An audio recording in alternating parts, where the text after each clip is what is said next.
Hello everyone, welcome to your own channel Daily Commodity. So today's topic is about what is ETF. So let me remind you, if you have not subscribed to our channel yet, please do subscribe to our channel and press the bell icon to get all the notifications and updates from Daily Commodity. So आज के इस video में हम बात करने वाले about what is ETF, exchange traded fund होता क्या है और आप कैसे बाय कर सकते हो ETF को।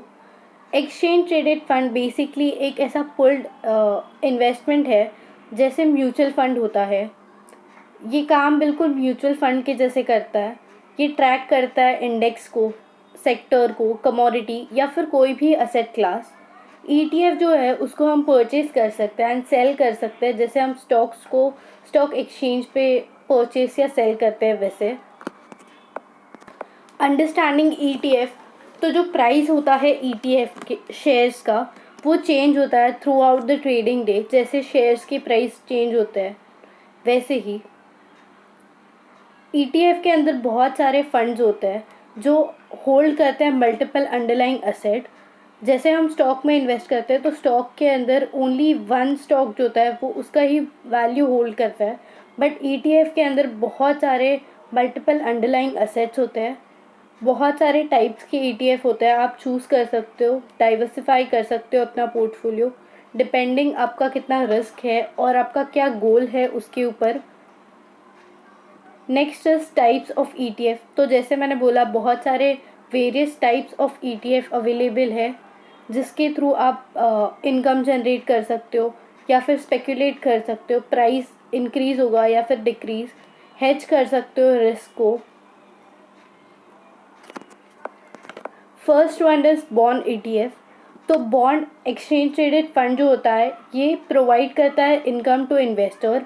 जो भी इनकम होता है वो डिस्ट्रीब्यूशन होता है, डिपेंड कि वो कितना अच्छा परफॉर्म कर रहा है, अंडरलाइंग बॉन्ड जो है उसके वैल्यू पे इंटरेस्ट मिलता है। बहुत सारे गवर्नमेंट बॉन्ड्स होते हैं, कॉर्पोरेट बॉन्ड्स होते हैं जिसके ETF आपको मिल जाएंगे। Next is stock ETF। तो स्टॉक ETF नाम से ही पता चलता है कि ये बेसिकली इक्विटी के अंदर होगा। ये इंडस्ट्री या फिर सेक्टर पे बेस हो सकता है। जितने भी फंड्स होंगे एक सेक्टर के रिलेटेड उस फंड पे वो फोकस करेगा ETF। नेक्स्ट इज इंडस्ट्री या फिर सेक्टर। इंडस्ट्री या फिर सेक्टर फंड जो होता है ये बेसिकली स्पेसिफिक इंडस्ट्री या फिर सेक्टर पे फोकस करेगा। जैसे FMCG, IT सेक्टर, टेक्नोलॉजी, ये सारे अलग अलग सेक्टर्स हैं। इस सेक्टर्स के ऊपर ETF होते हैं।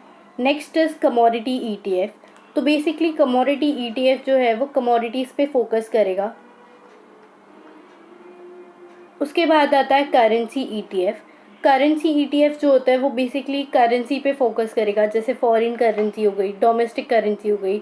एंड ये जो है वो वॉलेटाइल भी होता है डिपेंडिंग ऑन फॉरेक्स मार्केट, कितने इम्पोर्टर्स है, कितना एक्सपोर्ट हो रहा है, ये सारी चीज़ों पे बेस्ड होता है। Last one is how to buy ETF। तो बहुत सारे स्टेप्स है जो आपको समझने पड़ेंगे ETF कैसे वर्क करता है एंड उसके बाद आप इन्वेस्ट कर सकते हो ETF के अंदर। सबसे पहले find a right investing platform. बहुत सारे प्लेटफॉर्म्स है जो आपको सर्विसेज प्रोवाइड करेंगे, बट आपको एक प्रॉपर प्लेटफॉर्म ढूंढना है जो आपको अच्छी सर्विसेज प्रोवाइड करे। एंड आपको ये भी देखना है कि उसके कोई हिडन कॉस्ट ना हो, बिकॉज आपने अकाउंट ओपन करवा लिया और आपने इन्वेस्टिंग स्टार्ट की, फिर आपको पता चला कि आपका जो प्रॉफिट हो रहा है उसमें से आधा हिस्सा तो आपका फ़ीस में या फिर मैनेजमेंट फ़ीस सर्विसेज में जा रहा है। तो आपको पहले ये सब रिसर्च करना पड़ेगा। Next is research about the ETF क्या होता है और कैसे काम करता है, वो सब आपको रिसर्च करना पड़ेगा पहले ही। और ये सेकेंड मोस्ट इम्पॉर्टेंट थिंग है, जब भी आप ETF के अंदर इन्वेस्ट कर रहे हो तो आपको पता होना चाहिए कि आप कौन से पिक्चर के अंदर देख रहे हो। जैसे सेक्टर है, इंडस्ट्री है, फिर बॉन्ड, स्टॉक, आपको किस चीज़ के अंदर इन्वेस्ट करना है वो आपको एक क्लैरिटी होनी चाहिए। नेक्स्ट इज़ आपका टाइम फ्रेम क्या है, ये भी आपको पहले डिसाइड करना पड़ेगा। आपका गोल क्या है और आप उसके लिए कितने टाइम तक इन्वेस्टेड रहना चाहते हो। और एक चीज़ आपको डिसाइड करनी पड़ेगी, दैट इज़ कि आपको इनकम चाहिए या फिर ग्रोथ चाहिए, एंड उसके बेसिस पे आप ETF जो है वो सिलेक्ट कर सकते हो। And the last one is consider a trading strategy. कोई भी इन्वेस्टमेंट के लिए ट्रेडिंग स्ट्रैटेजीज होती है। अगर आप ट्रेडिंग स्ट्रैटेजीज़ के थ्रू जाते हो, डिसिप्लिन के थ्रू जाते हो, तो आपका जो इन्वेस्टमेंट है वो और ज़्यादा बेटर होगा। एज एन बिगनर आप ऐसे ETF में इन्वेस्ट कर सकते हो जो सिंपल है समझने के लिए, एंड धीरे धीरे आप अपना लेवल जो है वो आप ग्रो कर सकते हो जैसे जैसे आपके पास नॉलेज आ जाए। If you like this video, please do like, comment, share. Thank you for watching.